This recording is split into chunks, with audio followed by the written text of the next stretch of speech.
Hello and welcome to the Overwatch Watchers Brawl. Today I'll be your host, Korvik, and I'm joined on the desk today by Racket. Our match is going to be the Toronto Tidepods versus the Power Supply Unit, but before we get into that, we do have an exclusive interview with TLMO, the manager of Power Supply Unit. Go ahead and take it away, Racket. All right, thank you very much, Korvik. So TLMO, first off, thanks for coming on here, really appreciate it. So of course you are the manager of Power Supply Unit, so how have you been going today, first off? I've been good. Thanks for asking. Thank you for inviting me onto the broadcast and everything. Really appreciate it. They're always a pleasure. So, coming off the previous match, actually, you guys just came off a 3-0. Are you confident coming into this next match? Well, personally, after I watched the Tidepods match as well beforehand, and I feel we're confident going into it, but at the same time, you never know what kind of strats are going to happen since like the meta is sort of all over the place. You can do a lot of things. It's pretty creative right now, so I think the boys will take care of it. I don't think it'll be a 3-0 sweep, but I think it'll be a close game for sure though. All right, cool. Can we expect anything special for you guys? As you said, like the meta can be out and about sometimes. Are you going to pull up something special to attempt to try and topple Toronto here? I mean, we might pull out some certain strats, but you know they're secret. I can't really give any leaks, you know. Yeah. But maybe we'll see them out tonight. We'll have to see. hopefully. So, just looking from a managerial standpoint, what is sort of being a manager in Overwatch entail? Because in my opinion, probably one of the unsung heroes of the staff there. So, what would involve in being an Overwatch manager?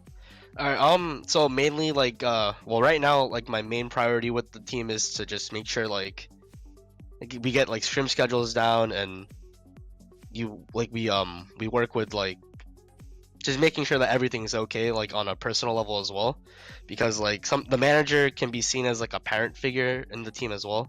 So with working from with previous teams, I've been I guess you could say a scrim bot, where all you do is just find scrims. And then you'd go recruiting, and then sometimes we network with potential sponsors and trying to see if we can get the team more stuff to get them doing more things, I guess, and getting more representation for the scene as well. Awesome. So, just an opinion maybe. Do you have any players that maybe the viewers would be interested in watching? Maybe not players that you think are particularly better, but maybe some that would be more flashy than others and cool up some wacky things. I honestly think that all the guys, they're all unique on their own ways. So I don't like pulling biases, I guess. Yeah. I think they're all gonna do something pretty. I feel like they're gonna do something pretty crazy each individually, so you should always just watch out for all of them. They're pretty good and nutty players. I think that's what a lot of people say nowadays, but yeah. I think that's the only way you're supposed to answer that question as a manager, actually. Yeah. So it was actually a trick, so you answered it correctly. Good job, Tim. So if you're maybe making a prediction on this series, you said you think it's going to be close. Are you going to put any numbers out there? I want to say it'll probably either be 3-1 or 3-2. I think in favor for us, but right. You never know what's gonna happen. So it's anyone's game, honestly. Well, hopefully your power supply is nice and sturdy. It doesn't run out. Yeah, thank you. But yeah, really appreciate the interview, buddy. Good luck to you guys, of course, coming off a fresh 3-0 as well. So yeah, congratulations for making it this far, and hopefully you guys do well in this match. All right, thank you so much, man. Appreciate it, and thanks for the interview as well. No worries, buddy.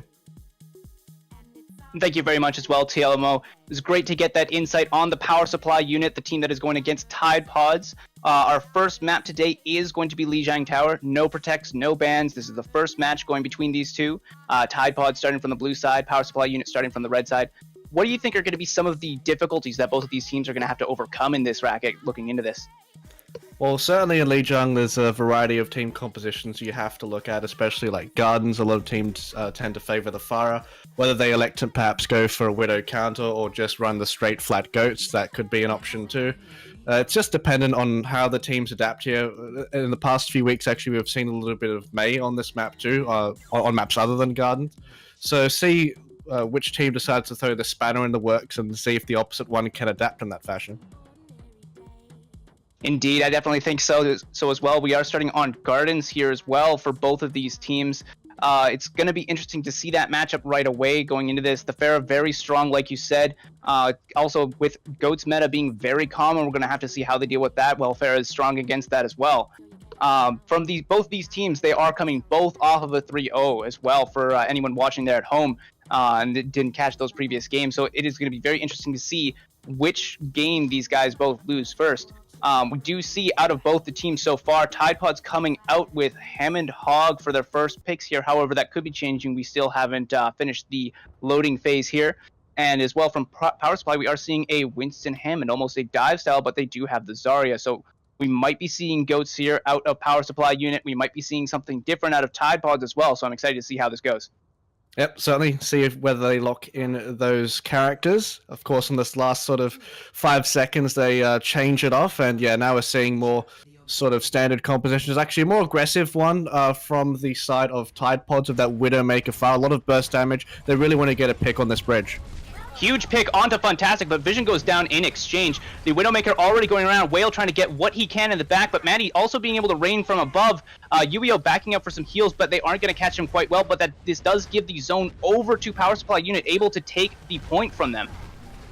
Yeah, this is where Power Supply unit, hopefully they can get the advantage here. Maddie's circling onto the point with that fire. They really need to be careful of it. Of course, Goats can't really deal with it the best. They get the Resurrection off as well and see where they go from here. We do see, though, right after Tidepods, they do not hesitate. They are back in as soon as they got everyone back, trying to get as many as they can. We do see 2 down from PSU already. Ramiel also going down. Beach Chicken very close to out of mech, and they are falling one after the other. Tidepods took that soft reset. Even though they gave them an extra 20%, they are going to take this point back very quickly. Yeah, and you also need to make sure to be careful of that Widowmaker. Of course, Tidepods, they do have it, so if you're part of Power Supply, you need to make sure to adjust your line of sight to make sure that you're avoiding the line of sight of that Widow, because there's going to be a bunch of burst. The threat on the bridge is going to be very deadly from the Pharah and both Widowmaker, so adjust your pathing. You probably want to go through the right side here through White Room if you want to avoid that incoming harass. There we go, they're taking it through. Lucio speed boost, get the rotation, try to get onto point. We do see Maddie already looking for some poke through those side windows. He knows that this is a very close-in map, and he has to get them while they're in this choke. Where he does pop the barrage as well as the Valk. Walls also used from the side of Tidepods, but it doesn't matter as they completely annihilate them. The grab does go down to try and hold someone down, but it's only the Winston who does pop Primal from Tidepod's side, and it looks like this is going to be a very messy fight from both sides, honestly. They both came in in a very weird choke. There's a lot of ults pop from Tidepods, but it is going to be cleanup time at this point. Whale taking 3 shots onto point. Primal does come back in response from Kodama on PSU, and it's going to be there to stall, but they haven't gotten the point yet. This is still ticks for Tidepods, and there isn't going to be able to do anything at all against this. Kodama at half right now, going to be able to get taken back. They do have the Brick and the Zen back, but that's not enough. Ramiel trying to stay alive. He's 1 health, but he does go down as well. Trans does come out, but they still do not have the point. These are ults used, ults exchanged from Power Supply unit, and they have not done anything to exchange it. Arizona going down during a res. Maddie also down. There is no Pharah threat at all, and Whale's going to have to back up, leaving their Diva to die. They finally take this, but it cost a lot. Yeah, it certainly did. At least they still have that sand barrier available, and I guess the Diva can be very good against a Pharah composition on entry against the bridge right now, so at least they have those 2 in the bank. But yeah, as you said, they probably should have closed that out a lot sooner than what they did. They had to use the Transcendence as a result of that, and now they try to have to be proactive against what's happening here, because of course, there we go, the Diva launching, see if they can get any picks. There we go, sand barrier too, so the engage is coming out here on the bridge.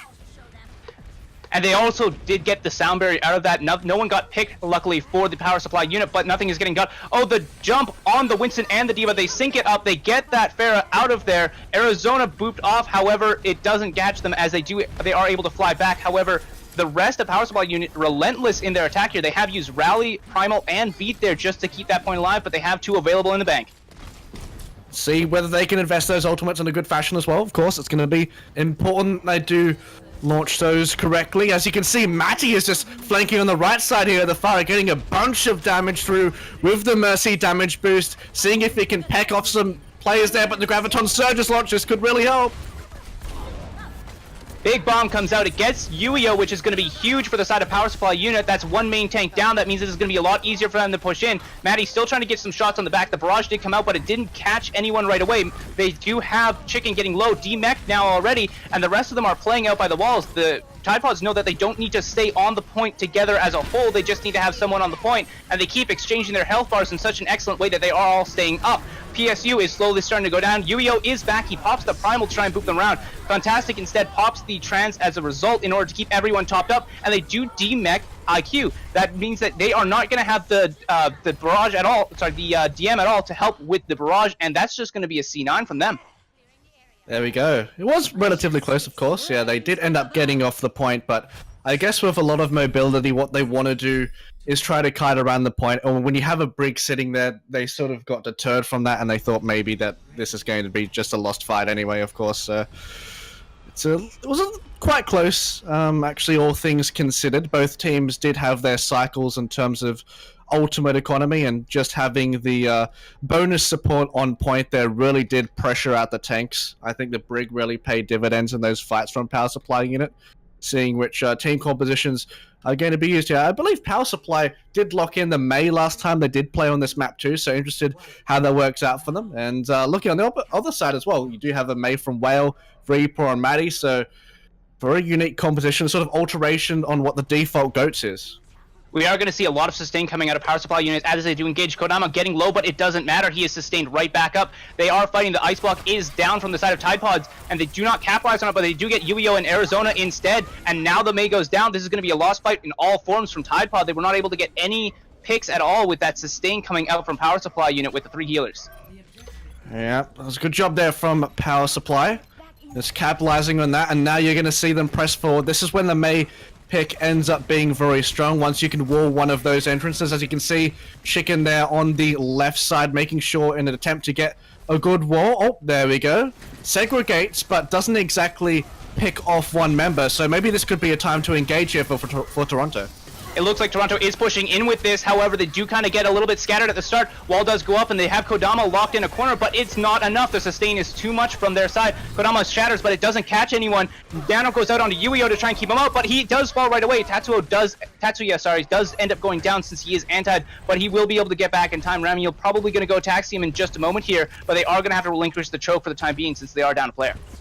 Exactly. Toronto having to reset here, and Joshua does have that Graviton Surge available, but as he said, they do have to retreat because of the member disadvantage, so the taxi will help in getting the brig back to the point there. Can they get the engage first, or will there be... Oh, there we go, Earth Shatter to counter.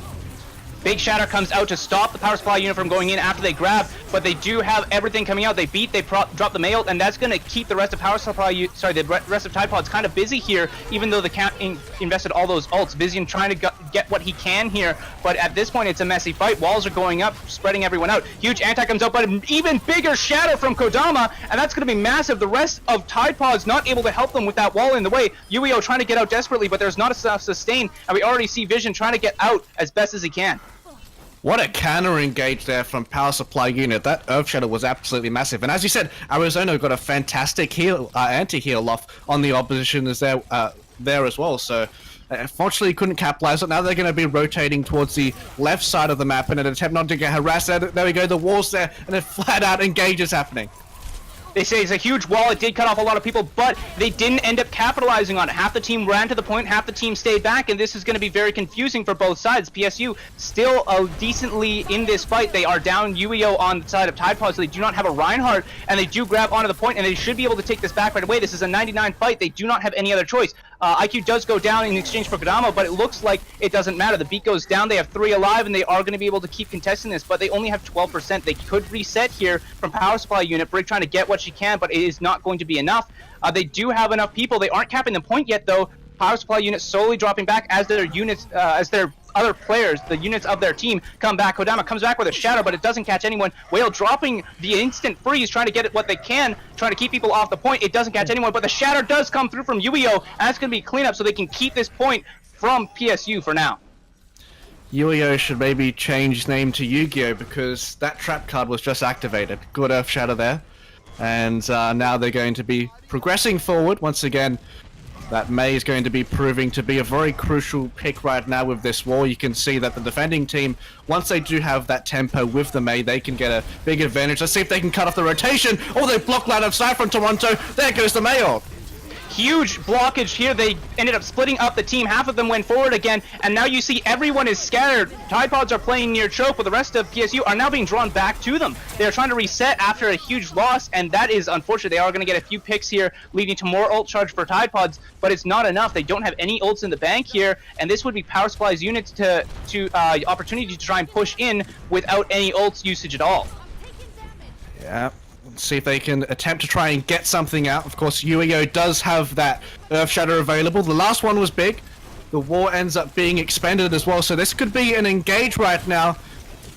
Yeah, and then it goes to pushing in Blizzard. hard, but Whale does drop the Blizzard right away, and huge shatter does come out from Tidepods as well. They're trying to keep them at bay as best as possible, not let them leave their spawn at this point, and they are going to push out into it, try and get those stagger picks so that way they don't have enough time to actually cap or at least contest even from the other side. Fantastic going down late as well, along with the BH Chicken, and a grab does come out to keep the rest of them in their spawn. They are not letting them touch anything here. Uio says, get out of my way, but the wall does come out and he is cut off. He's going to have to try and survive there. They have the Hammond and the Lucio going towards point. Uio getting frozen on his own. Bubble does come out to keep him up, and he does manage to survive long enough to stall out the rest of PSU. There we go. Uio being the sacrificial lamb in that fight, but yeah, good job there. Good comeback from Toronto. It was definitely a sort of story of which team did have the defending Mei. They ended up getting the initiative in those fights. Of course, the war proving to be quite a pivotal resource and investing into that Earth Shatter. Every single fight that Uio had that Earth Shatter, it seemed like Toronto had the advantage. Ended up getting massive ones every single time. Thor wielding that hammer. Might as well call it Mjolnir. Indeed, and we do have Maddie on Tidepod swapping back over to the Pharah. Now, we did see last time that he played this, he ended up not being able to do as much once they got on the point, and this point is no exception to that. It's very indoors, so we're going to have to see how both of these teams tackle it.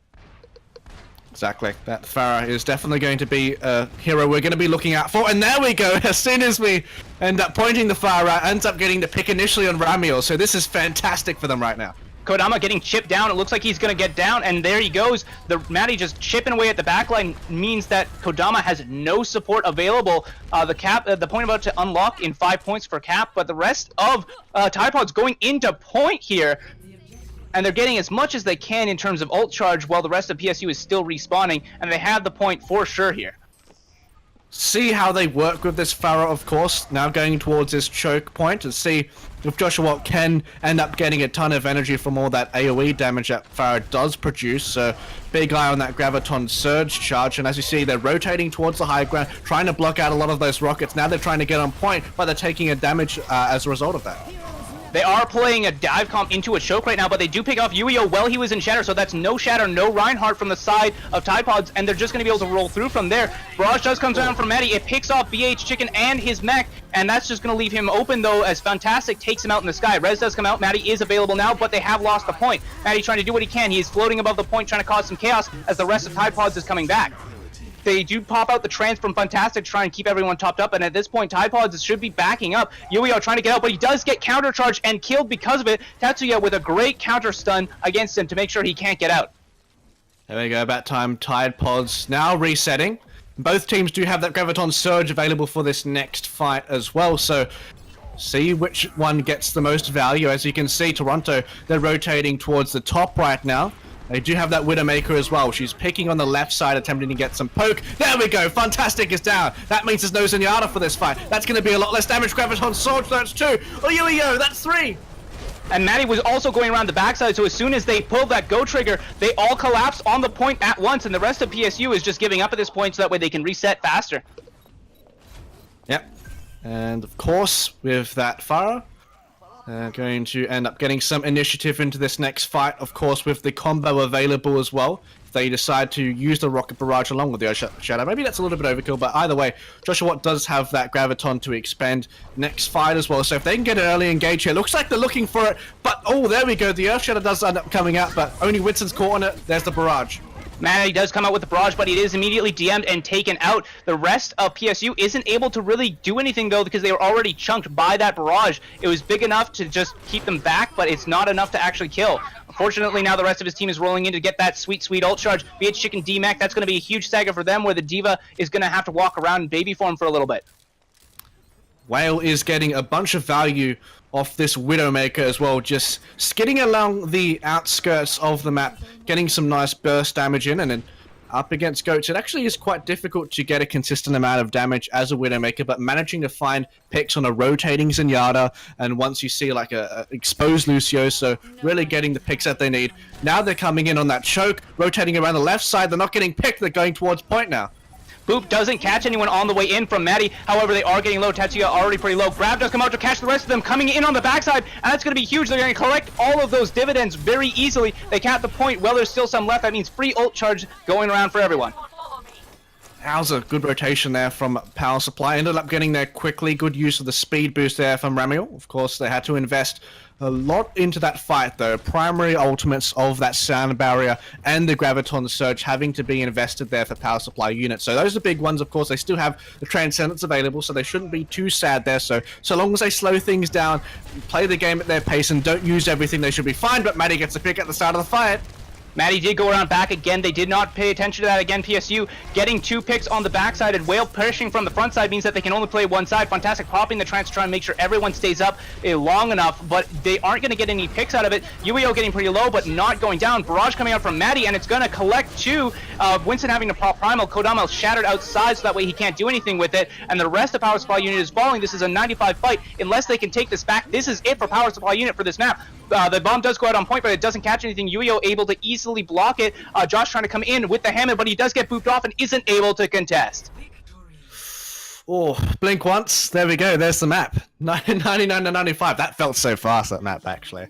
With a variety of high damage heroes, I'm so used to just seeing flat out goats. A little bit of variation. But having the Pharah really made that match feel a lot faster than what it was. Of course, you had the Widowmaker there as well. Maddie with a nice rocket barrage. And, man, this is some very close games. That was 95 to 99 on the very last point there. 1-1. And managed to end up securing it in the end.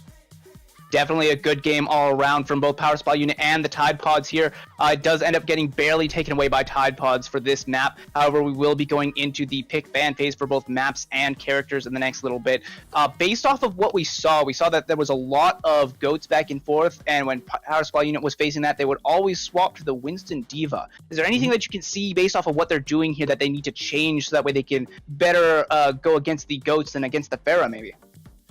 Yeah, it is quite interesting because I feel like maybe if you don't want to play the Goat's Mirror, maybe you elect to try and ban maybe Brig or Lucio. I think those 2 heroes are the big enablers, or maybe like Reinhardt if you want to go up against the Winston variation of Goats. So just depending on the playstyle difference that they do favor. I think last week Power Supply Unit did ban the Lucio.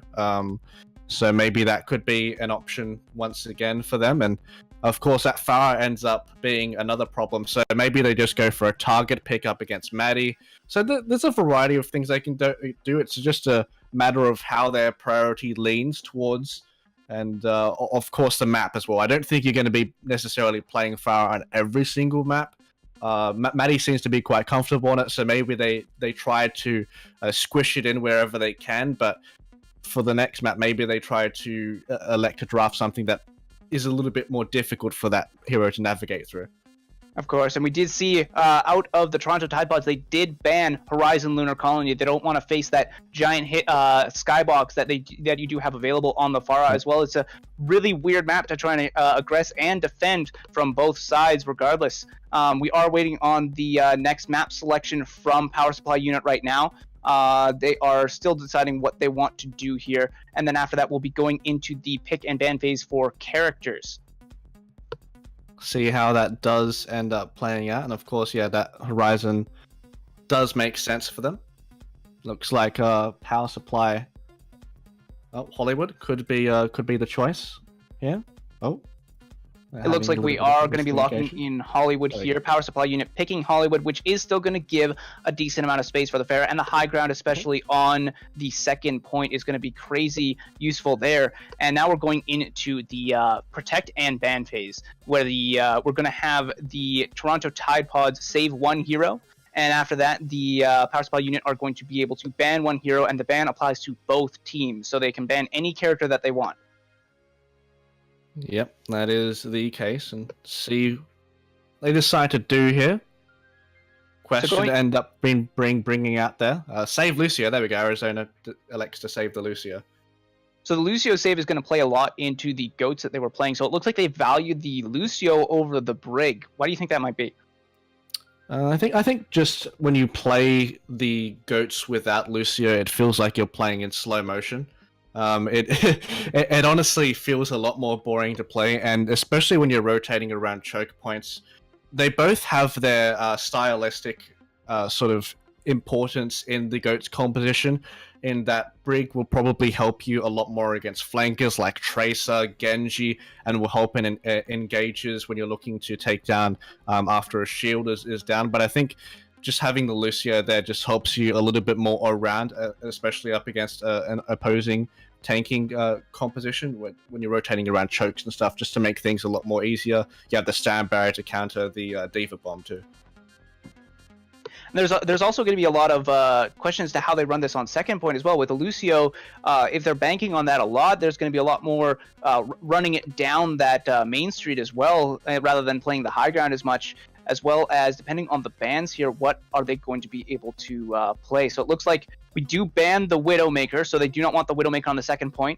And both the teams are now ready. All picks and bans are locked in. This was banned by Power Supply Unit. They do not want to face the Widow out of Tidepods. And going into this, we are having Tidepods on the defense, so they will be starting on first point defense, and the Power Supply Unit are going to be starting on attack here. Going into this, we do have some big questions as to how they're going to attack this first point, since there are so many routes. Given what we've seen so far, what do you think the Tidepod strategy is going to be to defend this? Yeah, it could be quite interesting, I think. Maybe Tidepod elect to maybe go for an Arista composition. That's been something we've been seeing on Hollywood a little bit more often. The standard goats is there available as well. Of course, that Widowmaker is banned, so that is completely out of the question there. But I do feel like they do have more up their wheelhouse, of course. Both teams showing a variety of different hero compositions in this series so far, just on that Lijiang map. And we're only really just getting started, aren't we? So let's going off the initial start here on the defending side. It looks like they're going for a reasonably standard composition. With the Ana variation, Arizona ended up getting some pretty good anti-heals on that Ana and Lijiang tower. So looking to capitalize on that, definitely. So yeah, pretty standard stuff there, but not really any curveballs thrown out here from Arizona. From Tidepods. The biggest question from Tidepods that I'm looking at here right now is how are they going to be able to aggress onto their opponents here, since there's so much high ground that sure, IQ can get up to, and Vision can technically wall right up there. But in regards to this, if the power supply unit realizes this, they can abuse the high ground immensely. Exactly. That's what the Winston is so useful for. And if you can get the Primal Rage quickly as well, then you can really disrupt a Goat's composition. So be looking at the ultimate charge there of Kodama, see how much value he does get on that hero. And as you can see, the rotate does come through, and they don't receive that much harass. And now they're going to be straight onto point instantly. Power supply unit having used the fake out, trying to bait out the Tidepods to go out to the other side. Josh getting a great charge. UEO going down. That's going to spell disaster for Tidepods. Shatter comes down already. Josh charges that so fast. Maddie's going to be shattered and not able to do anything. Whale on the way out in the back. Vision trying to do what he can to stall at the point, but he's already half, and he's going to go down very shortly here. Hammer comes out and takes him down. The fake out, as you said, proved to be quite pivotal coming into that fight.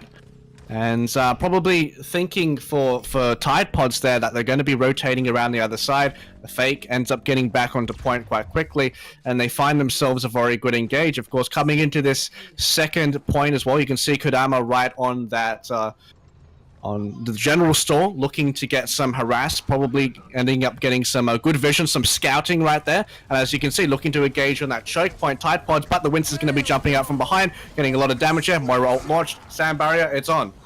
Tidepods did come into this, but they did have all complete vision from PSU, but PSU isn't going to be able to defend from the Shatter here. They do not have the heroes to be able to do that, and that means that Tidepods can just run through this. They didn't even care that the Winston jumped through. They waited for the bubble to go away, and Shatter came down, and that was an easy cleanup from Tidepods. I probably wanted that Winston to engage a little bit earlier there in that situation. Maybe launch a Primal Rage to make sure that the engage isn't as clean there for Tidepods, but either way, they still do have resources available for this next fight. Earthshatter ends up launching, getting the Diva, Graviton Surge as well. This should be a win. PSU coming in with a lot of ults here. They've definitely planned that. The Shatter came out just to make sure that the Diva was on the ground. Boop goes out. Uio does not end up getting taken, but neither does the bomb. And PSU is down 2 people, but the Tidepods are definitely down 4. They are not going to be able to win this. IQ trying to do what he can, but he is going to be instantly killed on that point. You see Kodama already taking up some space on the high ground, and Tidepods are currently having a bit of a trouble defending from the force of PSU right now.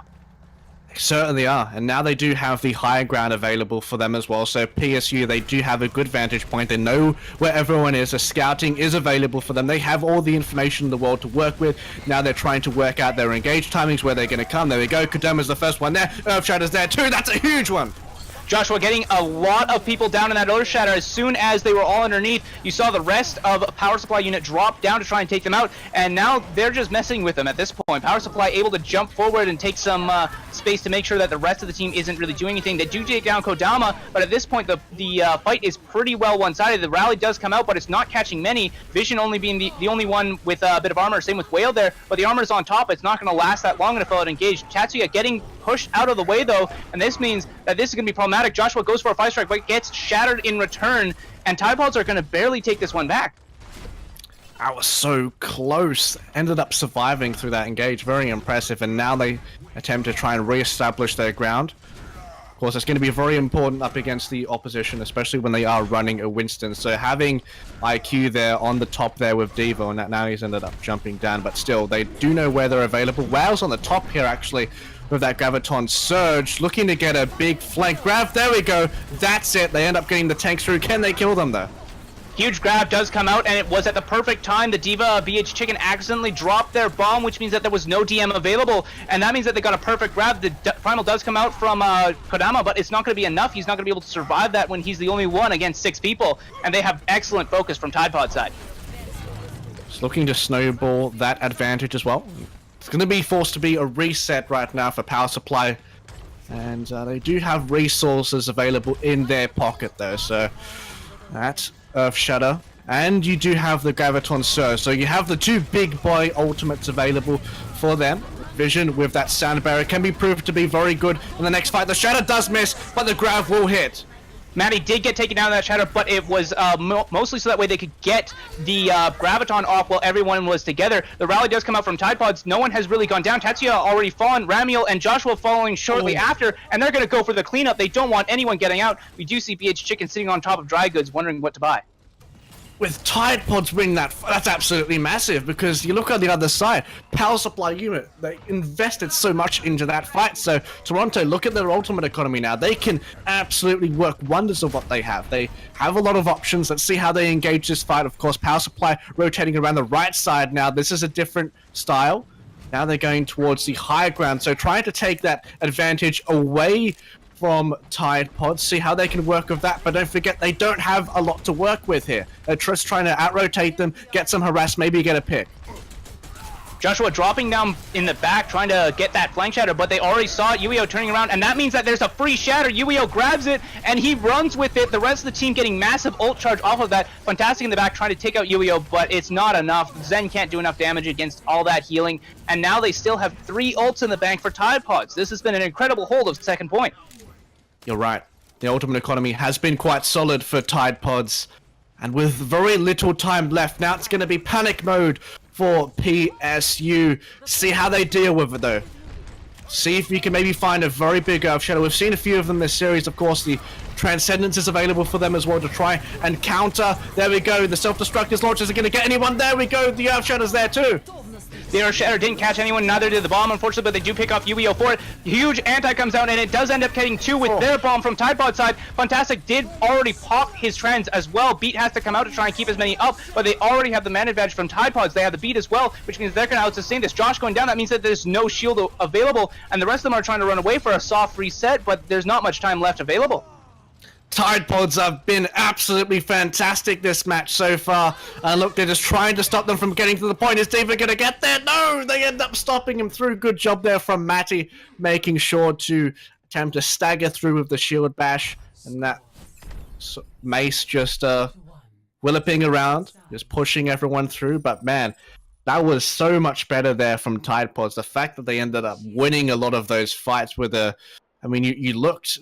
Power supply unit on several occasions had a better ultimate economy, but they didn't manage, or sorry, not better ultimate economy, they just had more ultimates in general, but they didn't get the sort of buyout that they wanted. When they invested, they weren't getting the value off their cooldowns, right? I mean, you look on the other side, Tidepods, they seem to win the fights without the ultimates. So just looking in terms of ultimate economy, I mean, you can't really get much better for that. In terms of the news there for Tidepods, they didn't need to invest many ultimates to win those fights. And as a result, when you're looking at a sort of goats v goats mirror, then that's going to be so important, right? I mean, just having the Graviton Surge available, just having an extra support ultimate to attempt to counter, that's so incredibly important in these matches. And the fact that they were calm, collected, that really helped in their endeavor.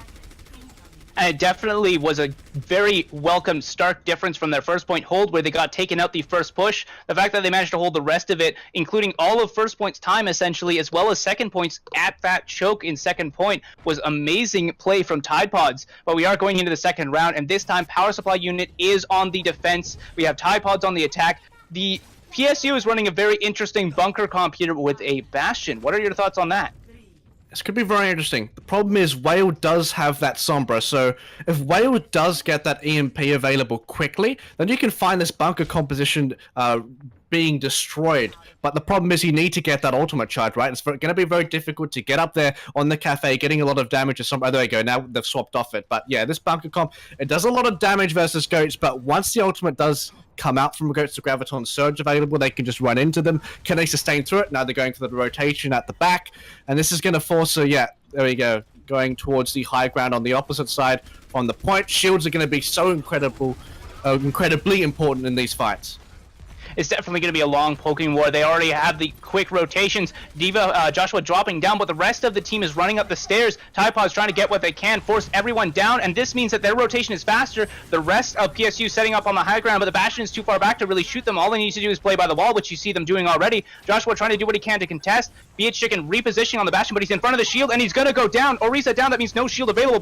Joshua going down here as well. They do get the res on to BH Chicken on the Bastion, but he doesn't have a shield available. That means he's not going to be very useful here. He tries to do what he can. IQ going up to try and block him a little bit. Does get chunked, but not enough, and Tidepods is going to run this one over.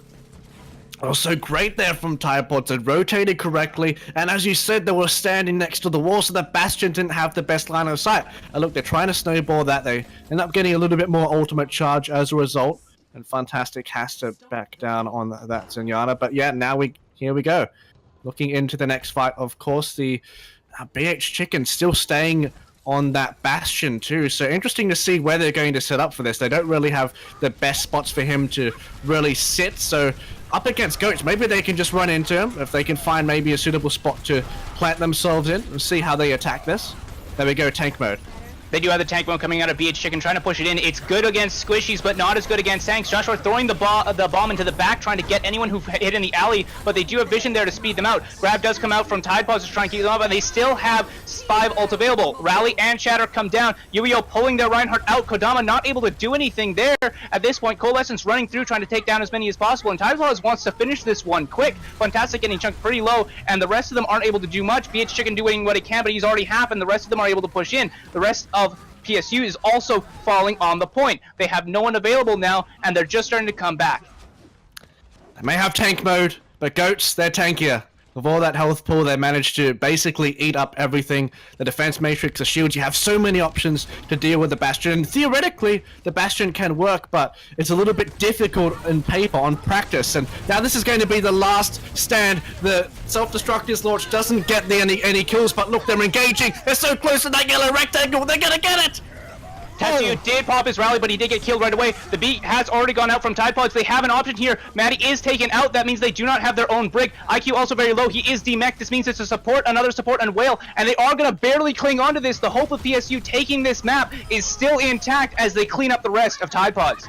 0.75 meters away from finishing that map. That is so ridiculously close there for Tidepods. PSU coming through when it matters, but they have to do this for 3 more minutes. It's going to be a very tall building to climb. It's definitely going to be difficult for them, but it's not out of the question. They just need to be proactive. They do have the Transcendence available to deal with Whale's Graviton Surge. They do have the Self-Destruct if they're looking for an early engage here. It looks like they're going to be rotating towards that high ground in hopes to find a favorable position, but Ramiel coming through on the top there looking for a boop, ends up missing it. But man, this is so intense right now.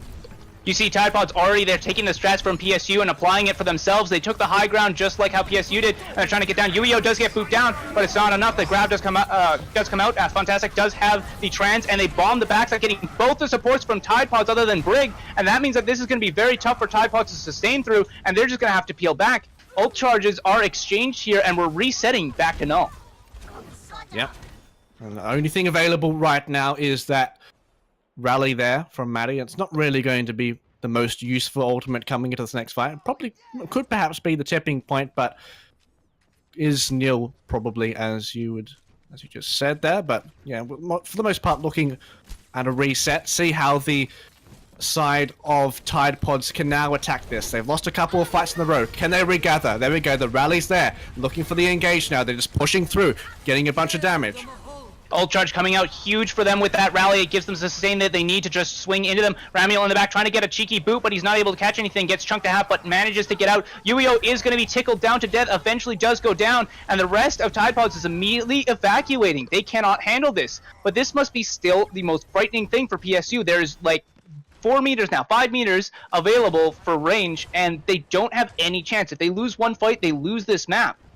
Exactly. One fight and they lose. That's all it takes. And that's all that Tidepods need to get this map through, right? It's so ridiculously close. One pick could decide the outcome of this. Who's going to get it first? There we go. The Graviton Surge. The combo they're looking for at the charge. Is it going to be big? There goes Arizona. The beat did come out from Vision, saving most of his team. Ueo is going to fall down as the Shatter hit the rest of his backline, though. And even though they got that perfect beat from Vision, they are not able to sustain out the rest of the damage. Whenever you have a bomb combo, you need 2 ults. The beat is to block the bomb, but everything else has to be blocked some way else. Look at the ults, though. Tidepods do have a lot available for them.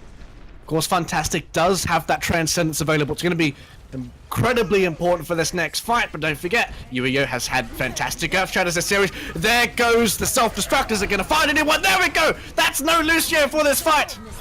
Ramiel getting picked early. Maddie gets chunked, but it's not enough. Kodama does get a massive shadow. This means that this is cleanup time for PSU. This is also go time. They don't have any other choice. Tidepods need to do what they can. Fantastic popping the trance to keep everyone popped up. Vision getting the nano boost, but he's not going to be able to do anything with it. IQ getting demeched, and everyone else is just scattered. They have a longer spawn, and everyone else from PSU is here. The beat is dropped. The bomb is dropped, and everything is gonna drop. Maddie getting chunked out. Ueo coming back on the Hammond to try and sustain what they can, but they're gonna kill the Brig first. Hammond coming back, but they're gonna boop him away. He does contest it a little bit, but he is gonna be chunked out, and the rest of Tidepods cannot touch this. They've done it! What? Titanic comeback there from Power Supply. Oh, that Power Supply must be running low after that one. Surely, that was certainly a Titanic comeback. Only one fight available. Oh, just one win, one pick from Tidepods could have secured the deal, but Power Supply remaining to be very durable in those fights, and I think one of the reasons why they were sort of clawing themselves back fantastic with that Transcendence. That's a sort of stylistic difference that you can see versus the Ana and Zenyatta goats. Having that Transcendence is so ridiculously important when it comes to those fights. Perhaps, you can look at the big anti-heals, you can look at the big sleeps, but the Transcendence up against a Grav, up against an Earth Shudder, with the amount of big, huge ultimates we're seeing that on those fights, the Transcendence was the one that was saving them a lot of the time. So good initiative for them to constantly attempt to sustain through those fights, and ended up working out for them. And fantastic, like you said, having those great Transcendences. They often came out at weird times too, and it wasn't bad times, but they were hard to predict from Tidepod's side. There was hardly ever any anti-nades that came out that blocked the trans. There was, I think, a handful of them, like 1 or 2, but overall, fantastic, great use of transes to keep his team alive in times of need. Before we go into this next match in detail, though, I do want to bring everyone's attention to vote for the MVP of the matches here. It only takes a minute of your time, and it does show a support for the person that you enjoy. Out of both of these teams, you pick one, and they will be the most voted person will be showcased at the end of the match here as the MVP. Fantastic, might be a good one there. But we are going to be going into the next match right away. The ban does come back from Route 66, PSU not wanting to play that map, and now we're waiting on Toronto Tidepods to select the next map. And what do you think that Tidepods have to do at this point? Because that was a pretty strong showing from both teams for Hollywood there. Yeah, it's certainly, that question is very good. What do they have to do? Because they were so close to winning. How is their mental resilience up against Power Supply Unit? Because they were so close. Are they going to be down in the dumps, or is this going to motivate them to push themselves even further? I guess we're going to be seeing that storyline come to rise on this next map to see if they can attempt to come back. Because regardless, all of these maps have been ridiculously close, right? So if they can get back that momentum, if they can find the confidence that they had, then I think they certainly can contest Power Supply Unit, because these fights have been decided on very little things. This is why Goats is it's good as a sort of caster when you're looking at very little things in a fight. People do complain, understandably, but the little things in these fights, shield bash timings, the Lucio speed boost, the little intricate things that you need to be aware of, they're so important when it comes to these compositions, right? So the consistent team usually wins. And if you could bring consistency to the table when you're looking at compositions that are very tanky, sustainable, a lot of cooldown reliability, it's sort of relatable to MOBAs in that sort of sense, then you're going to see the better team topple out there. For sure, and it looks like the choice that Tidepods are making here is they are going to go with Busan as their next map, which is definitely a very Goats-heavy map other than possibly downtown here. And in response, Power Supply Unit did save Reinhardt. The ban is lastly going to come out of Tidepods. They're banning the Zenyatta. They do not want Fantastic to have that Zenyatta available. They have figured out possibly a crux of PSU. Arizona immediately going, "Aw." They do not like that this is happening, but it is going to come out anyway. Busan is the next map. Once again, going back to Koth as well.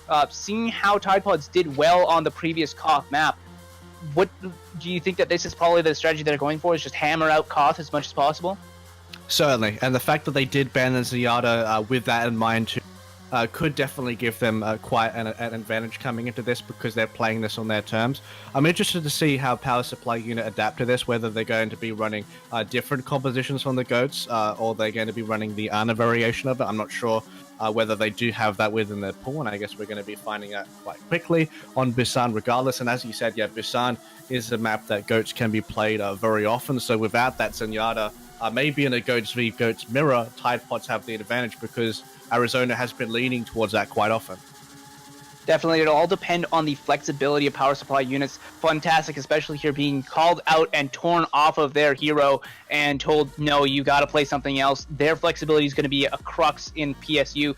And we are going to be starting Busan on downtown, which is the less Goat-centric map. So what they pick here is going to be very interesting. Certainly. Guess this is going to decide the momentum, the pace of this King of the Hill as well. So whichever team can kick things off, perhaps to maybe decide where the tide will land, and see what both teams are going to be leaning towards. I'm very excited to see we're going to be seeing some off-meta things, some more goats perhaps. Probably more goats, that's always going to be usually the answer, but you know, I can hope, I can dream. Now, we are seeing both of the teams pop up at the top with the characters they currently have selected, but as we all know, some people like to wait till that last second and even a few seconds after to make their swap, so these aren't certain, but we do definitely see some dive goats being flashed by PSU. That is likely to stay. I don't think the Torb is staying from Tidepods, but we'll see. There it goes. It's a McCree now. It's a standard... oh, no, it's a McCree goats here from Tidepods in response. Whale has been playing a lot of different heroes so far in this series, so really flexing that hero pool. That flashbang is going to be very useful up against the Hammond. So disengages, of course, of the Ana in the backline. There we go. The Hammond's getting big engages off of that Winston. A lot of backline damage of those tanks, but no one's dying yet. Sustain's coming through for both teams. Then Kodama manages to get out, even though he was anti here. The Hammond rolling in the back, trying to disrupt as much as they can, but it pushes them into Fantastic, and Fantastic is not able to sustain on that Lucio. The dude Ground Pound here to try and knock as many people up, but the nade comes out. Very good use from Arizona, making sure that they can sustain through this. Ramiel going down. There is no Brig. This means Tidepods is likely going to have a cleanup here. Mines do come down a bit preemptively. Not sure if that means that BH Chicken is going to be swapping, but he's half trying to roll out. He's already antied and trying to get what he can. Joshua also low, getting demech. That means that they're going to be able to easily clean this up. 2 supports and a Hammond is not a huge amount to work with. And BH Chicken pushes them back into their team once again. They're going to be able to finish off everyone that they want. Good result there from Tidepods, and the thing is, with power supply limits composition, they're going to be most powerful in that first fight. A lot of their heroes are very aggressive. They want to engage on you first, but they do have that primal rage available. But how is that going to stack up against that Earth Shatter coming in through the defense? So we've seen Rio with those been very, very consistent throughout the series, especially through a choke like this. If there isn't a very good rotation, there we go. Kodama has switched to that Reinhardt because they probably do know that's available, and on the off chance if they do block it, they can get a bunch of value off that. So nice little swap there from them. And all of PSU is pulling in through a very short area, but the Shatter doesn't catch anyone. Yuyo hitting a shield, nothing else. The rally is going through, as well as the bomb was sent out from PSU's side. Rally also countered by Ramiel, trying to sustain as much as they can, but the rest of PSU is going to be pushed back through this little corridor here. They're not going to have much options. Vision waiting for someone to come out. He's looking for that cheeky boop, but nothing is going to happen here. He's waiting. Here it goes. Fantastic pushed off, but he's able to wall right back up. And they are going to counter Yuyo, but he does have enough sustain to get out. Kodama trying to get what they can. Beat does come out with a grab, counters it, keeping everyone at bay. They can't push forward as long as they're in that choke. The Shatter does come out. It catches Fantastic, but that's it. A huge boot comes out, catching 3. Vision on fire. Crazy man here. And the rest of them are able to clean up easy peasy. Vision sees all. What a wonderful boop. They're managing to attempt... I don't even know how Vision ended up getting that boop. Sees things that we don't, even up here as observers. Magical with that hero. Fantastic job. 3 on the board there, but it's not over yet. They are looking quite dominant. The High Noon ends up coming out. They end up getting some good damage to the shield. Let's see if they can attempt to put the nail in the coffin. And it did kind of stall them out on this push. They had a hard shield there, and it does lower their chances. Anti comes out, and that does get Kodama. Tatsuya going down, as well as BH Chicken. They are capping with the Diva, but it doesn't matter. Joshua not going to be able to take it. He does get nano charge, and that's going to destroy him. Shatter comes out on the dead Diva's corpse, and that is going to be it for downtown. That was really dominant. Very good performance there from the Tidepods. It's certainly a shift, especially since that Zenyatta's banned out as well. It's been a fantastic hero that he's really been excelling on, and it's been producing a little bit of a problem, of course. That's why the ban ended up coming through, and with that McCree as well, putting a spanner in the works, going off that for now. AUBH Chicken looking for the copycat strategy. If you can do it, I can do it better. Let's see if they end up locking that in. That would be quite interesting, and if they do get the win, that could be a little bit of a tongue-in-cheek moment, but we'll see what happens here. Yeah, it does look like they're locking it in. It's a reverse of what the compositions were last game, basically. So a little bit of roleplay.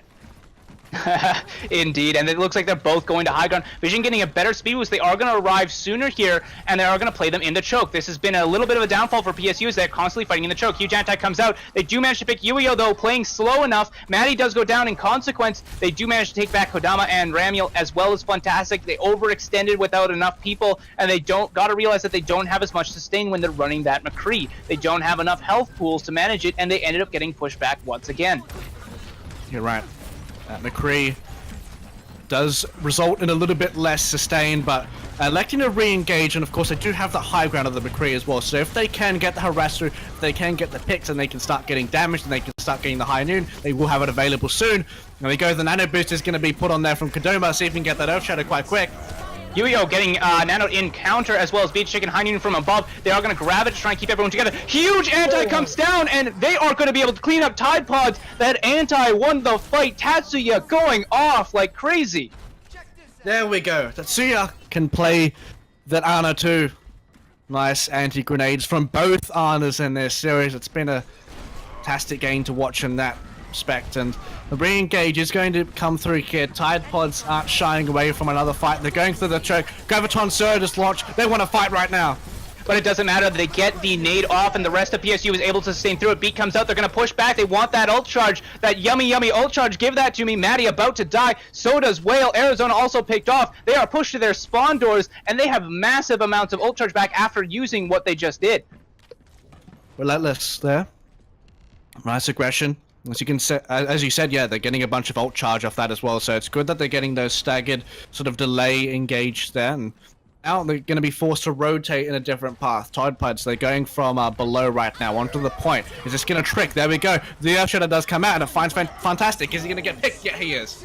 Ramiel does get antied in that, but they do not take him out. High Noon comes out from Via Chicken trying to get what he can. Whale blocking what he can as well. He doesn't end up catching anyone, and it does get DM'd. The rest of PSU, however, was cleaning up the backline. Kodama nanoed right now, and he's going to take out Diva D-Mech. Vision trying to do what he can, but he is only a Lucio against 5 people right now, and that's going to be a very difficult fight. They were scouted out on the way in, and they were scattered out on the way out.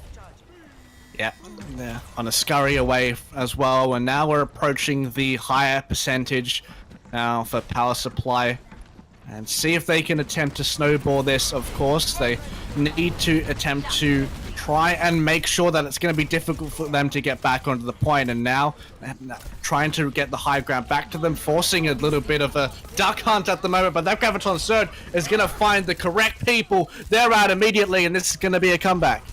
The out-rotation from Tidepods is incredible here. They definitely found when 2 people were picked out, and they grabbed it, and they didn't care. 2 people down means a 1 fight, and the rest of Tidepods is just running over all of PSU. We also see Arizona on the high ground, free to heal who they want, doesn't matter. And this is going to be 24-99. 1 fight wins this for PSU, but it's definitely going to be a close one. It will definitely be a close one.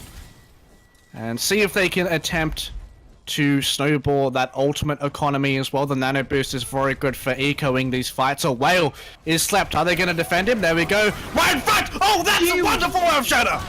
The massive shatter comes out from Kodama, but they do get anti. Nothing going to happen, though. Oh, Kodama does get picked. He does not have his shield back in time. It was broken during that fight, and the rest of PSU isn't going to be able to come in, even though they got that massive shatter off. Oh, that is so unfortunate, but I guess the good thing is that they did force the disengage, right? They're still getting that percentage up on that point, so at least they do get the necessary goods, the resources, so let's see if they can continue to hold this. They will have the Graviton Surge available for this next fight as well, but will they get it in time? Probably, but either way, Kodama, all the high noon in the background isn't going to pick anyone, but the wonderful Graviton Surge will help in that situation. Huge grabs the people in the back. Kodama tries to shatter, but Yuio blocked it. He didn't have anything to fear at that point. His team wasn't doing anything, and the rest of them are going to collapse here. PSU making a very unfortunate mistake there. They had BH Chicken run out way before, which let Tidepods know exactly what was going on, and they rotated perfectly in time to deal with it. That is very good rotation. See if they can attempt to do the same thing for this next fight as well. Oh, the sleep ends up stopping the Reinhardt. That's absolutely fantastic there from Arizona. Oh, and let's see if they can attempt to capitalize on it even more. Of course, that anti-heal was quite good as well. This is a fluster on point.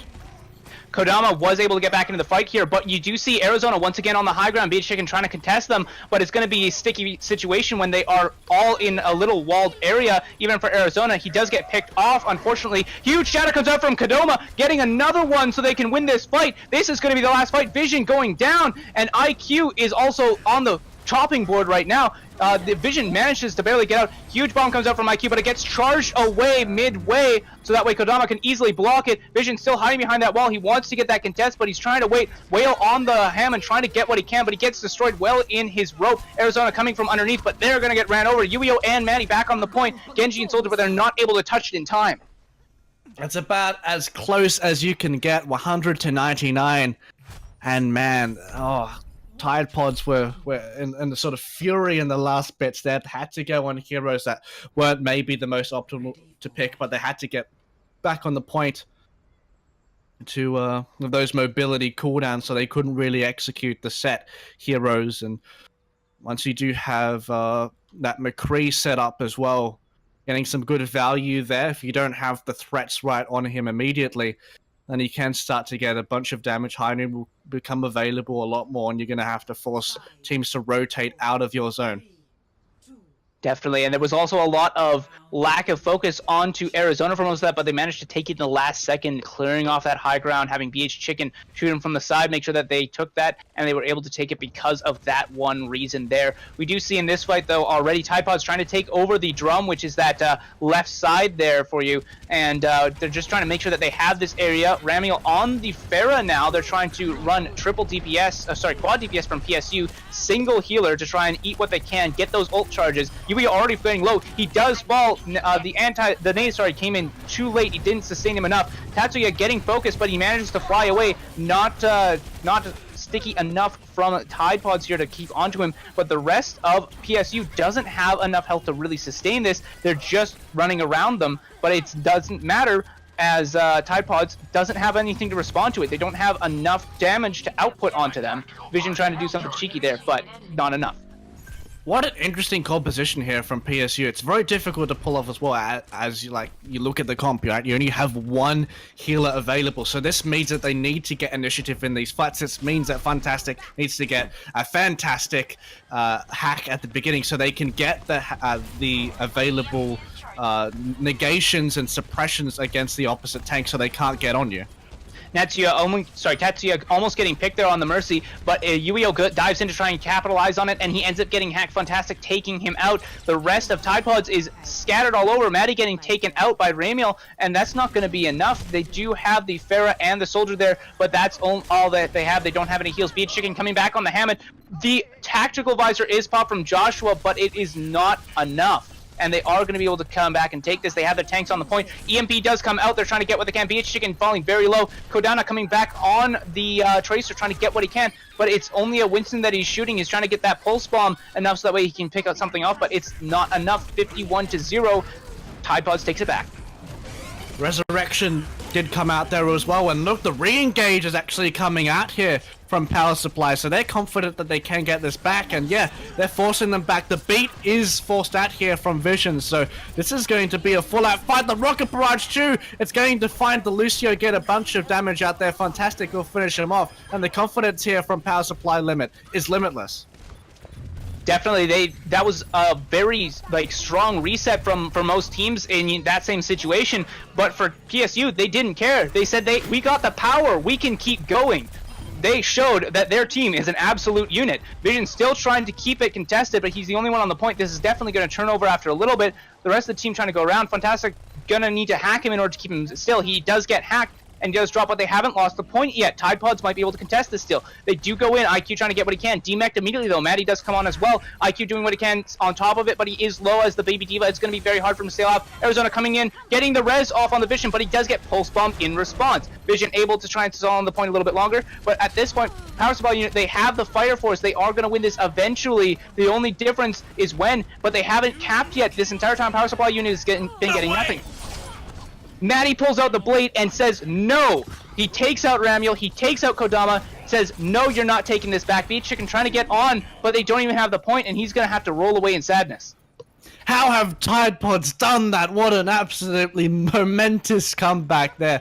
Sustaining through that fight, of course, showing what healers do in these compositions. They can get you back in the Mercy Resurrection as well. A lot of value coming up from both teams in that cooldown, but still, It's not over yet. Joshua with that tactical visor on the side does take out Manny, does take out Whale. That's a fantastic tactical visor there. He is an absolute beast on that soldier so far. Hammond is forced to come onto point, and now you're ticking upwards. Then they're going to end up getting it back. Power supply with the comeback. Yeah, that the tactical visor was huge. It took out 2 people at the start, and then the rest of the team from Power Supply unit could just focus on the tanks. And 4 DPS, even if one is a Sombra, is going to melt a tank no matter how you look at it. They took out the Diva, then they had no TM to save the Winston, and then took him out right away. And Tidepods just fell over. But this is a one-fight territory still for PSU. They don't have much of an option. If they lose this right now, then they won't be able to hold it again. See, of course, one fight of we've seen this in Hollywood as well, so they performed in the clutch, but the point has been ticked over. This is even more pressure right now. The Private Ranger's gonna help, and they're all pushed off the point. No way, Tidepods, you've done it again. Tidepods sent people through the backside, jumped onto the backside of PSU, and they got distracted. They only had a Diva on the point from Tidepod's side, but there was no one defending it from PSU, and they were able to very easily swing the point over, and at that point, it was panic mode. PSU had no choice. They had to run towards the damage. Oh, that was massive from Tidepod's side as a whole. That was so ridiculously close from both teams. Oh, man.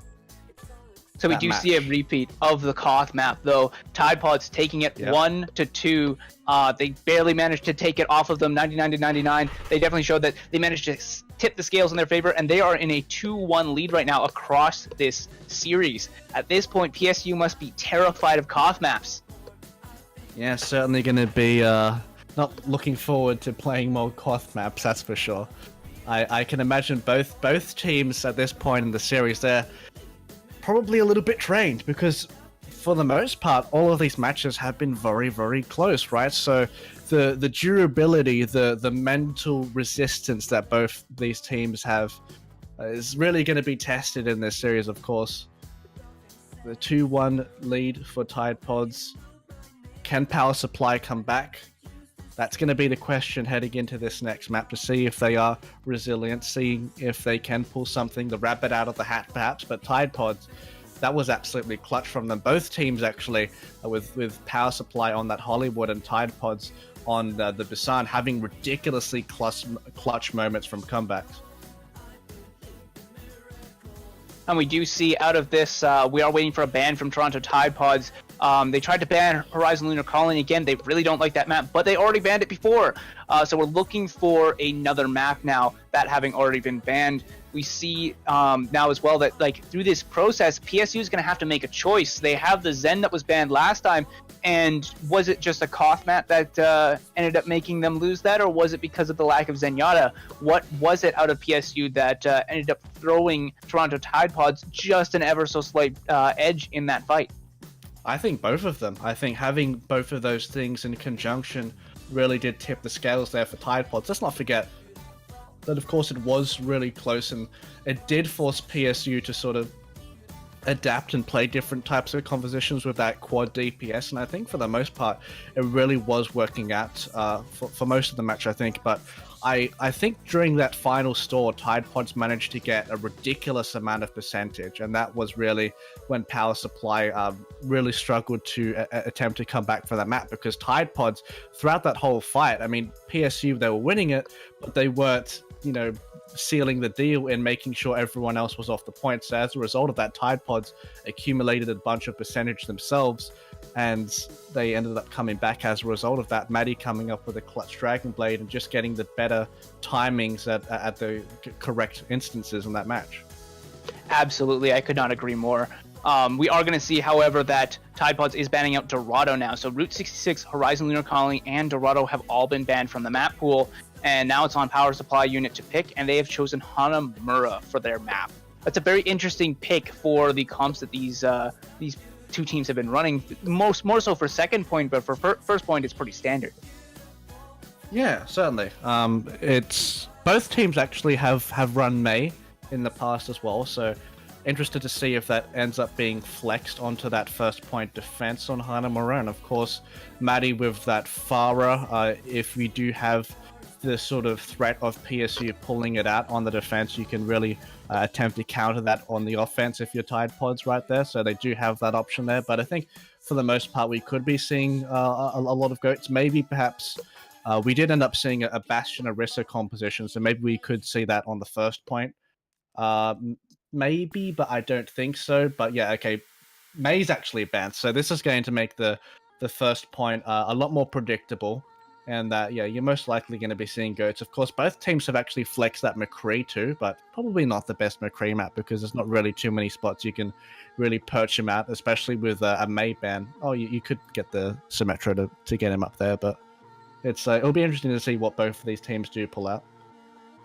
For sure, and like you were saying with the Symmetra, if you dedicate too many resources to one thing, it might end up not being worth it here. And we did end up accidentally skipping over it here, but Toronto Tidepods did save Lucio. They want that speed to be able to engage and disengage, and they're choosing defense first. They want to show their first point right away against the PSU, maybe put them into that fight or flight mode again like they were on Busan, and let them maybe play into their hands a little bit here.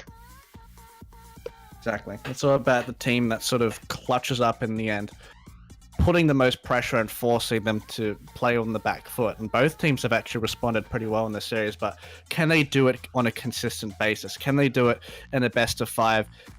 Can they do it on their own terms? And that's going to be the questions that are going to be raised so far in this series. Of course, assembling our heroes, see what these teams do attempt to hover over. Of course, with that fancy quad DPS composition, it has to be said, PSU in this series will be going back to that, or maybe they're just going to go to the goats. It looks like they're just going to be going to that Winston Reinhardt variation of goats, with Kodama getting that primal rage, quickly diving into the front line. But very, very standard stuff here from both teams. As you predicted, you're a genius. And yeah, nothing too fancy. So if you like goats on goats action, well, here you go. We are going to see a little bit of a variation though from with the PSU. Winston actually. Yeah, They're running the Winston Diva. No, they're running Quad Tank actually. Okay, Quad Tank out Quad of tank, PSU right. instead. Interesting. with the Moira. There we go. And we're also going to be kind of looking at how PSU handles this, since one more loss for PSU side and the Tidepods could take this. They are going to run at it very quickly, though, immediately running over them. But a huge anti comes out. Josh, Kodama, and Fantastic all anti. They're not going to be able to do anything, and Tidepods is going to be able to very easily take most of them back right now. Diva trying to do what she can, be chicken out there, but he does get farmed by the Zarya, and that's going to lead to a lot of free ult charge from Tidepod's side. They did lose a few more, and you see Ramiel on the backside with Arizona, but it's not enough. They have the nade, and he does go down as well. The problem is with PSU's composition is they do not have a brig. A brig really helps in these scenarios, and just having Matty there to try and shut down those tanks on the front line to sustain through that fight is going to be so incredibly important. The Moira, of course, she's not going to last through this fight, so they need to get kills very quickly, but you're not going to do that up against a brig because she can just sustain the person that they're targeting. So this is going to be very difficult for Power Supply. They need to engage and find their mark. We do see immediately they engage. They throw the Winston in the backside, and that does distract them enough that they land a huge shatter. Josh getting what he wants, and that means cleanup from their side. First point is going to go over to PSU. 2 minutes 30 seconds on the clock as they finish this up, which is going to give them a pretty large time bank for point 2 now. Look, I think on paper versus paper, Tidepods probably had the advantage there, but having a massive Earth Shatter, you know, that could work too. That could work. That was just the thing Power Supply needed to come into that fight and win it. So props there from Joshua on the Reinhardt. Now they're going to be approaching the point and see how they can work their magic there. The bomb does come out from Power Supply unit. They're trying to get what they can. The grab came out from Tidepods, but caught absolutely no one. And this means that it's back to an even fight. The Primal does come out from the Winston Kodama, and he doesn't end up getting anyone because he gets shattered down. The rest of Tidepods is just going to clean them up. The shatter was used on first point for Power Supply unit, but Tidepods, they had their own. Believe it or not, Reinhardt does charge his ult on the enemy team as well. It certainly does. It is. It's not just a one team thing. That would be a little bit unbalanced, literally. I'd like to ban ult charge for next game. Thank you. Oh yeah, just ban ult charge. I think that would be a pretty good ban. Yeah. So we do see power supply unit pulling into the top right. They don't want to go through main this time, but they have been scouted out. The Tidepods know that they're there. They're rallying preemptively. You see Kodama on the side with the Winston waiting to dive. He's looking for Arizona. It looks like Arizona is paying attention to the side. Kodama just sidestepping. They're waiting for the rally to run out. Rally is out, so now they're starting to push back in. Arizona poking up. Kodama jumps in, doesn't get Arizona. Instead, they allow that. They allow Joshua to push through, get the shatter. Huge anti came out from Fantastic. Grav comes out as well. They're going to make sure that they clean this up, but they still haven't capped anything of the point. In response, they nanoed, they got IQ back up, and they weren't able to kill them. Their target that they picked was not able to be destroyed. Yeah, if they do not get those kills initially, they do have the Ana in the background. Of course, that's the advantage of having triple support. If you don't get them all at the same time, I guess Lucio would be an exception, but especially that Brig and Ana, if they are still alive, the Brig can still just sort of whack you in the face and get burst heals out that way, and the Ana in the backline can just throw that grenade and heal from afar. And if you don't get those supports and they can just come back from those fights, the deficits, even if you do get a massive shatter. We do see the nano coming out onto Josh, and he's going to push in. They do kill Maddie right away. Charge does come down. It doesn't grab anyone, but Tatsuya falling very shortly afterwards due to the damage. Grab comes out to grab everyone on the bottom. Josh trying to get a shatter, but it is blocked by the Zarya bubble. They counter shatter all the backline down, and Yuio able to take off everyone there. We do see Fantastic. He tried to get some progress on the point, but it's not enough to take a tick, which means it's not enough in our books. No, enough indeed. It's all about trying to make things a little bit more innovative for the attacking side of power supply. Now they need to rethink some things, because that's a couple of fights.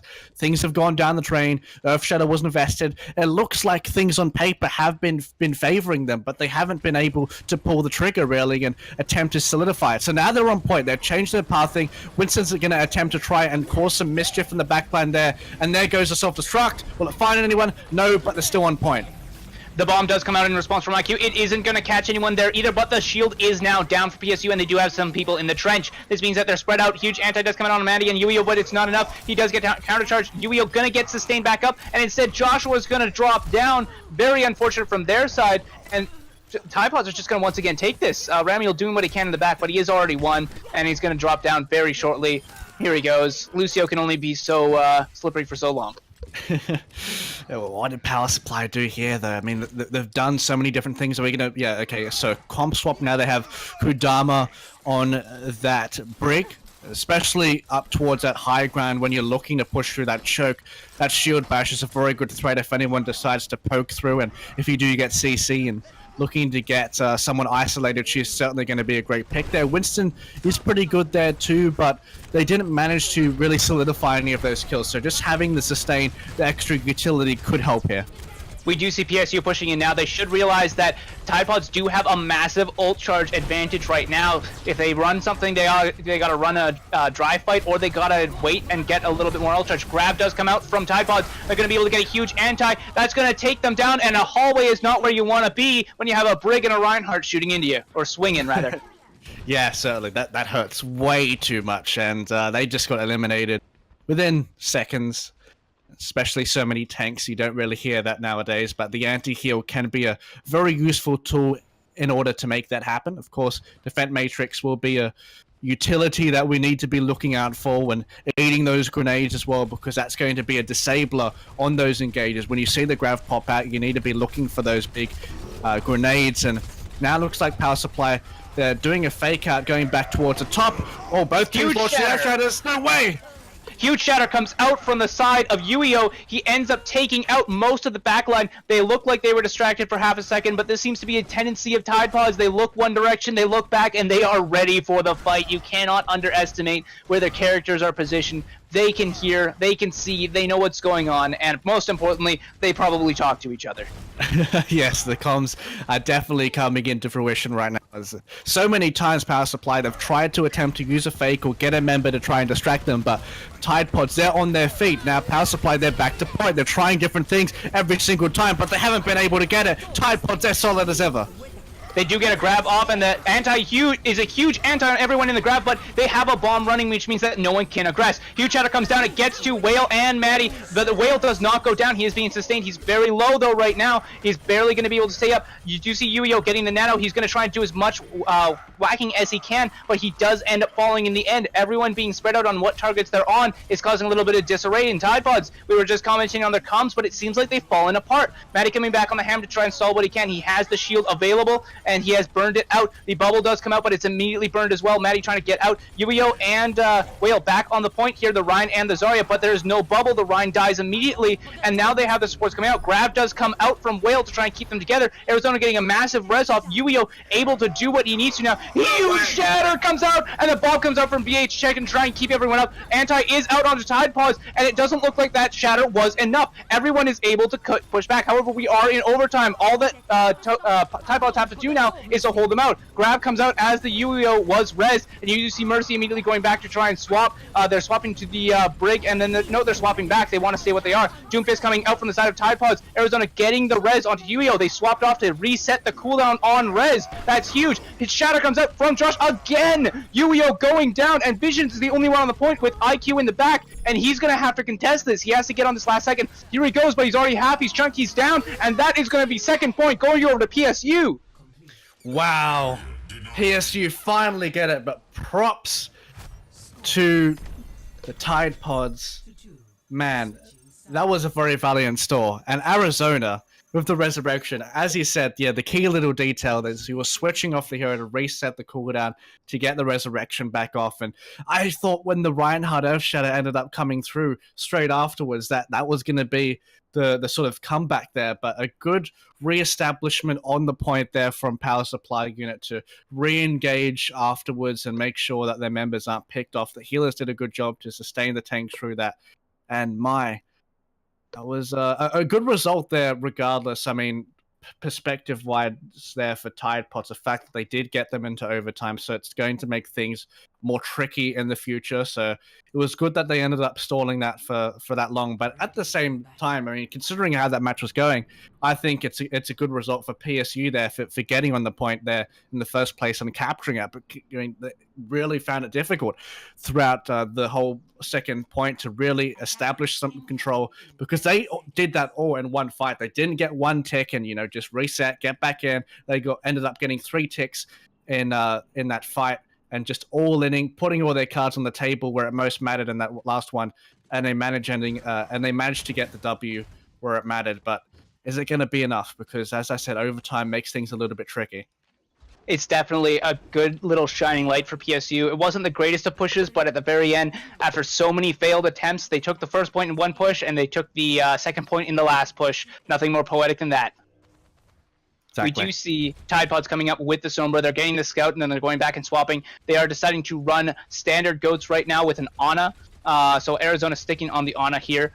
They are going to be pushing in here. Kodama trying to hold what they can, but Yuio already in the fray. Arizona chunked a half, but it's not enough. They're not focusing him down, and the stun does come out. Yuio ends up getting taken out. They let BH Chicken get behind him, and that's going to spell disaster. The rest of them able to be ran over with no Reinhardt, no shield, no bubbles available. They are going to have to run back to base. They are going to try and push out from TSU side to try and get a little bit of ult charge, and they almost get they do get Joshua's mech. That's going to be huge for next push. They do not have the mech from PSU side now.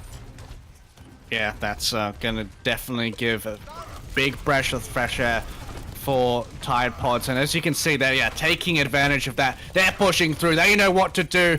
Power Supply are running away. They're cowering for the Roverlords of the first point.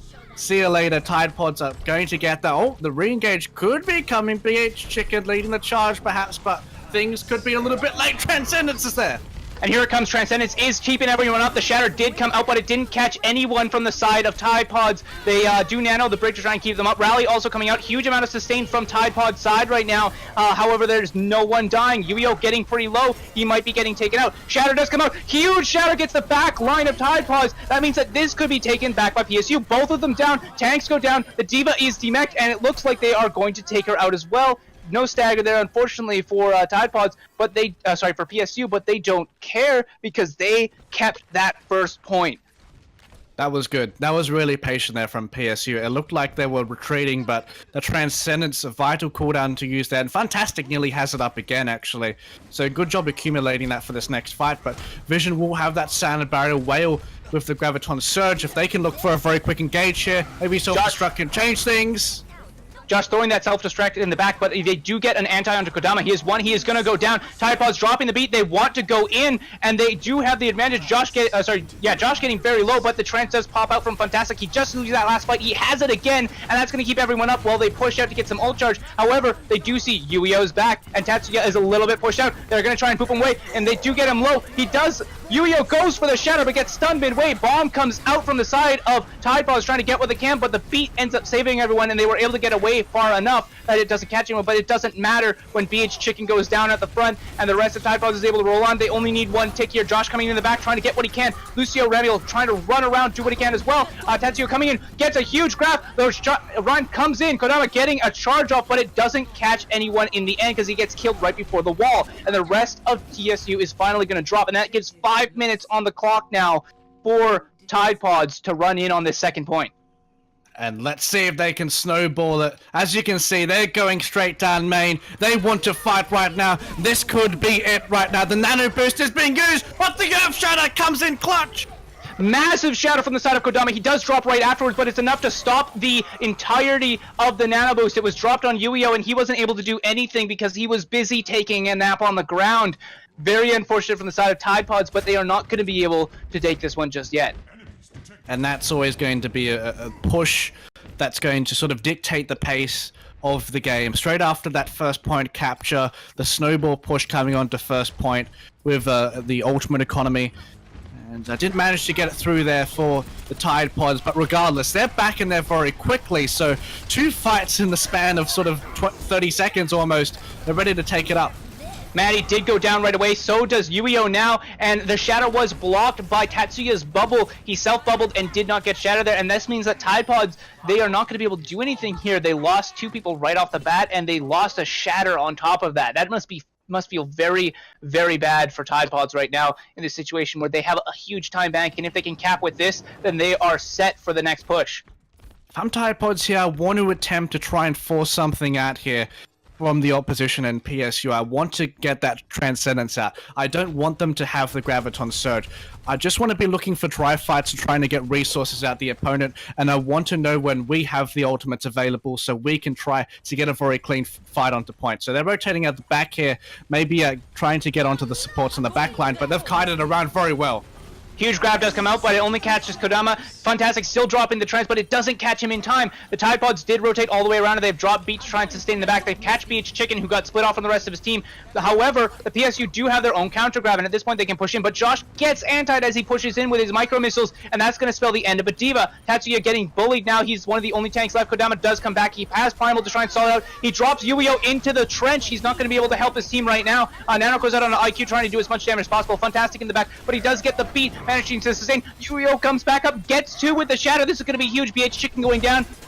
Kodama short is soon to follow. So, same with Joshua. Joshua very, very low. Kodama goes down. Fantastic down. Joshua in the back, still half. However, they want to deal with Ramiel first. Bomb comes out from Joshua, but it's only going to catch nothing. Unfortunately, Tatsuya not being able to sustain on the point. BH Chicken finally coming back again, but he is going to drop Arizona in the back, taking free heals all over. Kodama coming back on the Hammond, gets the knock-up, but he is anti. He is not going to get able to sustain. Fantastic coming out with Ramiel. Trans comes out to try and sustain and just keep the point alive. Joshua on the Doomfist trying to get what he can, just an instant burst, but he's not able to pick anyone right out of the gate. Grab does come out, keeps him locked down, keeps Fantastic locked down. Tatsuya barely able to survive with his own bubble. BH Chicken coming out on the Bastion, but he is slept immediately. They do not have any time for that. They do have Kodama still on the Hammond trying to stall what he can. Ramiel running around at the speed of sound, but he is going to be dropped down. And then you have Doomfist coming back, Josh trying to get on, but they are going to body block him, and he is not going to be able to touch the point.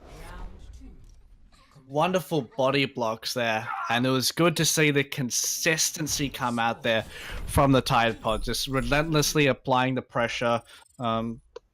I think for PSU, they've sort of had trouble in that in the past. You know, they've been very good at impact plays, but they haven't sort of sustained through these fights, and the comebacks really have been coming out from Tidepods a lot of the time because they just know how to re-engage properly. I mean, you look at a lot of the wins that PSU have been getting, it's been as a result of them using their support ultimates correctly. So we need to be looking at that for PSU, especially Fantastic. It seems to be accumulating those transcendences quite quick. And if they can attempt to get those up more often, it looks like maybe we're looking for a more cheesy composition in the Bastion sort of setup comp for the side of PSU. And of course, this is something we would consider when you don't have that much time in the bank because you really want to hold that first point. You're just looking for heroes that have immediate impact because you're not worried about swapping off on the second. So this is going to be very important that they do end up getting the burst damage out on that choke, because that's why they do have the Junkrat coupled up with it too, so they can peel, maybe put a trap next to the Bastion. But at the same time, we ended up seeing some pretty good rotations coming out from Tidepods. So if Tidepods can end up going around the right side, going through high ground onto point, that could be a problem. The Tidepods have noticed the Bastion already. They know that there's a Bastion. They likely know the Junkrat's there. They know what the strat is. They do get the sleep on Yuya, but he's immediately woken up. Vision goes in for half a second, but has to peel back after the sleep. Gets bubbled out, and there's no trade here yet. Tidepods debating what they're going to do. They do push in with a shield. DM trying to block as much as they can. They are going to go right, and it looks like they're probably going to go up the stairs. Once they take this point, they only need one tick, so the PSU need to be very aware of this. They are rotating right away. They're trying to do what they can, and they don't have a chance to defend, so they have to keep this whole all the way, and they are going to try and push through. Huge pull comes out, pulls most of the people back, and that means Yuio is going to get through. He tries to charge, but he's not able to collect anything. Whale getting chunked down. Huge anti comes down from Arizona, but it's not enough because there's the shield there to block any sort of follow-up. 50 seconds left, and that's all that PSU needs to do in order to hold this to make it a draw. Kodama with a wonderful hold there, just allowing the Junkrat to get the burst down. BH Chicken's very close to the tank mode too. Oh man, this is going to be very difficult for Tidepods to sort of work this out because, yeah, the Reptile will be coming out. Is it going to get any picks? Because this is going to be pretty crucial to the staggered engages. No, it doesn't get it. So that's good news if you're a Tidepods fan, because this means they have more room to work with. But at the same time, the Bastion's set up. The damage is coming through. Can they get through without getting as much damage? Now going in the left side.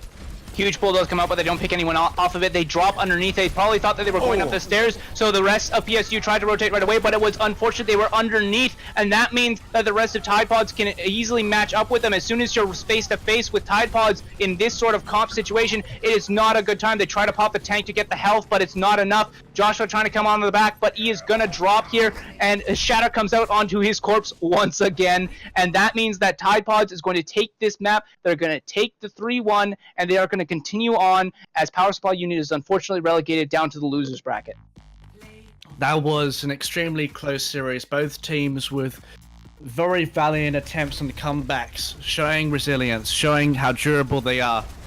And this is just one of those highlight plays. Well, not really, it's Sebastian, but you know, we can be excited about seeing a play that is not the sort of, oh, I'm going to grab and we're going to swing inside of it. So that's what makes me happy nowadays. But either way, fantastic performance there from Toronto Tidepods, and man, that was an entertaining series. We didn't go the whole distance, but it really felt like it. You know, all of those matches were really competitive, and yeah, it was definitely an awesome match to watch. And now that, of course, those matches are done, or this match rather is done, and the games are over, make sure before you check out, we do have an interview coming up shortly. Before you hop out with that, make sure to drop down, vote for your MVP, takes a minute, lets them know who's appreciated, and we can see exactly who is the most valued player in this matchup. So make sure to drop that there. We do, however, here have Maddie in the chat. Go ahead and take it away, Racket. You have the interview here with Maddie. First of all, hello, Maddie. Coming off the win, how are you feeling, mate? I'm feeling pretty good. I know that we put a lot of time into this, and I appreciate our coach, Supreme KOTOR. Wanted to give him a quick little shout out for all the work he's been doing with us in scrims and getting us over the hump today, getting us a win. Awesome job. Of course, just to elaborate on that point, actually, because I'm quite intrigued. Of course, a lot of teams are investing into a coach nowadays. How do you feel having a coach by your side impacted the way today's match went? I mean, absolutely. It helps a lot. When we're doing VOD reviews and stuff like that, it's a lot easier to have someone that's kind of overall telling us what the team did wrong, as opposed to everybody kind of giving their perspectives from it that was actually playing in the game, if you kind of know what I mean by that. So it's a little bit better to have like that outside opinion, and I think that's helped us a lot. So, talk me through this match. Of course, it was a 3-1, but I said this before. It felt like it went the distance. It was a match that had a lot of twists and turns, a lot of comebacks coming up from both teams. Yeah. How, as a player, do you manage to sort of ground yourself and say, "All right, guys, we need to come back from this"? Because, as I said, you need to be very durable, resilient in these matches to come back. What were the comms like? That's the best part of being in a team, is we all keep each other up, we all keep each other going. If anybody made a mistake, we said it's okay, shake it off, we go to the next map. I know that Hollywood map that we dropped, we felt really upset about that. We were kind of, a little worried for a second, but we were able to pull it back together and get the 3-1. So in terms of team compositions as well, because we did end up seeing a little bit of variety from both teams, yourself playing the Pharah and seeing some Widowmaker too. How does it sort of feel, sort of differentiating from like the default, we're just going to play goats every single map? Because you guys tend to be a little bit more aggressive, especially with those Koth points on stretching out with different heroes. Yeah, I mean, well, when there's such a strong comp that's meta for so long, you almost forget how to play against other comps, and sometimes that's kind of what you hope for when you pick Widow and Pharah and stuff like that, is that you can just catch them off guard and really leave them with no options. Yeah, I honestly found it very entertaining, because especially seeing the same comp every single game throughout like contenders and like Overwatch League and stuff, it gets a little bit boring to watch sometimes. But so overall, in terms of your overall performance, how do you think you guys went? Obviously 3-1 is a pretty decent scoreline, but it was quite close, especially in some maps, as you said, that Hollywood was a little bit nerve-wracking there. Do you think you guys played at your peak, and should we expect an accelerated version come next match? I absolutely think that we played at one of our highest levels, and I'm pretty sure we can get higher than that always. I mean, in our next game, we're going to go ahead and kill it, and we're going to keep our heads up and get the win. All right. Well, either way, Maddie, congratulations, mate. You guys played well, and it was very exciting to watch. I really do appreciate you coming on for the interview. Well-spoken lad you are, and congratulations to Toronto Tidepods. Thank you so much. I appreciate it. No worries. Thank you very much once again, Maddie. That was great to watch. We are coming to a close here, though. We do have the MVP vote from the viewers, and that is going to be Whale from the Tidepods here getting that MVP vote. Make sure to pass that along, Maddie. You did great. All the Tidepods members did really great in that entire matchup, but Whale obviously stole the viewers' hearts here, and that looks like that's going to bring everything to a close here, though. Power supply unit losing 1-3 to Toronto Tidepods, relegated to the losers bracket. They still have a chance to come back. They might be able to pull back and come against Toronto Tidepods, and again, we might have a rival matchup coming up. But regardless, great games all around, and thank you very much for watching. We'll see you next time.